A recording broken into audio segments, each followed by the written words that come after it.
Intelligence थी उसने report दी कि यदि आपने इनमें से किसी को भी फांसी पे चढ़ाया तो आपको भारत छोड़ने मुश्किल पड़ जाएगा, तो आपको भारत से भागने की जगह नहीं मिलेगी।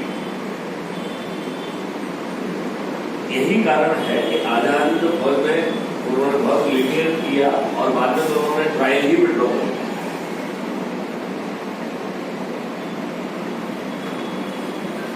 इस कमांडर जनरल जो था, commander in chief of Indian forces जो था, उसने एक एग्जिट प्लान बनाया।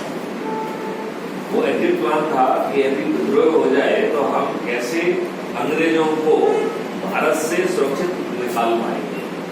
मतलब ये मैं आपसे क्यों कह रहा हूं कि जहां अंग्रेज इतने डरे हुए थे उस समय इस दुष्ट नेहरू ने उनकी हर बात को माना, देश को 2 भागों में बांट दिया। कितने लोग मर गए, कितने लोग हुए, उसी से कोई फर्क नहीं पड़ा। जो पाकिस्तान से लोग आए उनको कोई देखने वाला नहीं, उनको कोई रोटी खिलाने वाला नहीं। जो पाकिस्तान से भाई आए हुए थे वो जो है बेचारे उनके पास कुछ नहीं हुआ करता था। वो दहाड़ी में बैठ के काम करते थे, रात रात में गोलियां बनाते थे, ट्रेन में जो लोग आते थे उनको खिलाने के लिए लेके जाते थे। ऐसे देश जो है ना, इनकी कोई जिम्मेवारी नहीं। आपका जो संविधान है, संविधान का अधिकांश हिस्सा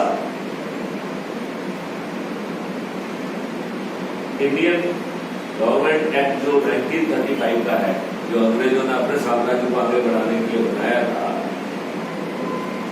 उसको एज इट इज अडॉप्ट किया बड़ा हिस्सा। कुछ थोड़े बहुत हिस्से वहां के जो है ना उसको रोक दिए। बात आप लोग सुन रही है? मतलब जब अंग्रेज डरे हुए हों और आप उनकी हर बात माने, आप उन्हीं का संविधान अडॉप्ट कर लें और आजादी कहें जो कि फ्रॉड हो।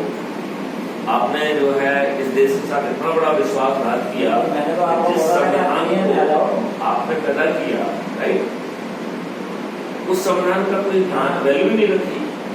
अभी आप लोग आर्टिकल 370 और 35A के बारे में बहुत सुन रहे हैं। आर्टिकल 35 जो है 1954 में, मई 1954 में संविधान में उछेड़ दिया गया बैंकों से। कोई चीज संविधान में आने के लिए संविधान का संशोधन करना पड़ेगा कि नहीं करना पड़ेगा?